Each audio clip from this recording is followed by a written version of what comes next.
کبھی یہ زمین جنت کا نمونہ تھی لیکن آج یہ بدل رہی ہے، آہستہ آہستہ، خاموشی سے لیکن خطرناک انداز میں۔ نیلا آسمان، سرسبز وادیاں، بہتے دریا، ہنستے چہروں والے انسان، لیکن آج سب کچھ بدل چکا ہے۔ السلام علیکم، ایکسپلور پاکستان کی نئی ویڈیو میں ہوں آپ کا ہوسٹ احسام الحق۔ ماحول میں کیوں اتنی تیزی سے تبدیلی آ رہی ہے؟ تباہ کن سیلاب آ رہے ہیں، گلیشیئر پگھل رہے ہیں، فصلوں کی بربادی ہو رہی ہے، پانی کی کمی، اس سب کی کیا وجوہات ہیں آپ جانیں گے اس ویڈیو میں۔ یہ کہانی شروع ہوتی ہے 2018 سے، جب پاکستان میں ہاؤسز سوسائٹیز کا انعقاد ہونا شروع ہوا۔ آپ نے دیکھا ہوگا تمام بڑے جنگلات، تمام بڑے پہاڑی سلسلے، ان کو کتنی بے دردی کے ساتھ تباہ کیا گیا۔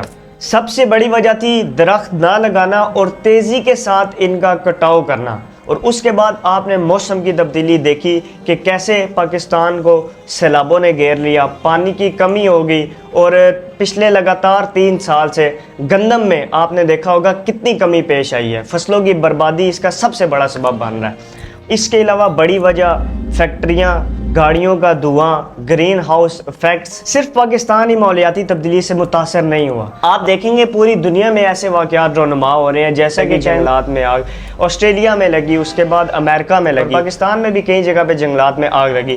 اس کی وجہ کیا تھی؟ اس کی وجہ تھی گلوبل وارمنگ اور کچھ بھی نہیں۔ حالانکہ جنگلات میں آگ لگنا کوئی معمولی بات نہیں ہے، لاکھوں کروڑوں درخت اس سے جل سکتے ہیں۔ آسٹریلیا کی آگ، گرین لینڈ کی برف باری، افریقہ کی خشک زمین، یہ تبدیلی کسی قدرتی عمل کا نتیجہ نہیں بلکہ یہ انسان کے اپنے ہاتھوں کی تباہی ہے۔ فیکٹریوں سے دھواں، درختوں کی بے ذرہ کٹائی، پلاسٹک کا بے تحاشا استعمال، یہ سب مل کر زمین کو زہر دے رہے ہیں۔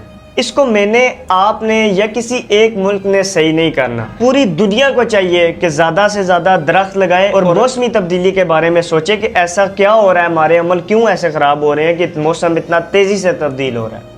حالیہ دنوں میں آنے والا سوات کا سیلاب آپ سب کے سامنے ہی ہے، اور ساتھ ہی ساتھ جیلم میں بھی جو سیلاب آیا، اور باقی پورے ملک میں آپ نے دیکھا ہوگا کہ سیلاب بہت تیزی سے آ رہے ہیں۔ اور یہ نہیں کہ بارشیں بہت زیادہ ہو رہی ہیں، بارشیں بھی صرف 2 سے 3 گھنٹے کے لیے ہوتی ہیں، اور سیلاب اتنا زیادہ۔ اس کی کیا وجہ ہے؟ یہ ہے سب سے بڑی وجہ کلاؤڈ برسٹ۔ پہلے کلاؤڈ برسٹ نہیں ہوتا تھا، بارشیں لگاتار لگی رہتی تھی آرام سے، اور پانی کی سٹوریج بھی ہوتی تھی، لیکن اب ایسا نہیں ہے۔ اب صرف 10 سے 20 منٹ 25 منٹ بارش ہوتی ہے، اور وہ بھی کلاؤڈ برسٹ کے ساتھ، اور وہ سیلاب کی شکل میں باہر آتی ہے۔ اور اس کو ہم ایک اور ذریعے سے بہتر کر سکتے ہیں، اپنے ارد گرد زیادہ سے زیادہ تالاب بنائیں تاکہ پانی سٹور ہو سکے، زمین ریچارج ہو سکے پانی کے ساتھ۔ واٹر ہارویسٹنگ سسٹم بھی آپ بنا سکتے ہیں پانی کو سٹور کرنے کے لیے۔ اپنے گھر میں ایک واٹر ہارویسٹنگ سسٹم لگا دیں تاکہ آپ کے چھتوں پہ جو بارش کا پانی اکٹھا ہوتا ہے وہ زمین کے اندر چلا جائے، تاکہ آپ جو بور یوز کرتے ہیں اس سے آپ کو لگاتار پانی مل سکے۔ اگر آپ درخت نہیں لگا سکتے، آپ تالاب نہیں بنا سکتے، تو کم از کم آپ ٹیچر عثمان کو ڈونیٹ کر سکتے ہیں اور اس مہم کا حصہ بن سکتے ہیں۔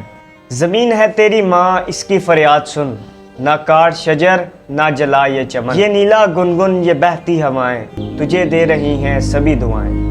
ایکسپلور پاکستان کی یہ ڈاکومنٹری یہیں تک تھی۔ اس کو آپ نے صدقہ جاریہ سمجھ کے شیئر کرنا ہے، اور کوشش کریں زیادہ سے زیادہ درخت لگائیں، یہ دنیا تباہی کی طرف جا رہی ہے۔ ملتے ہیں نیکسٹ ویڈیو میں، اللہ حافظ۔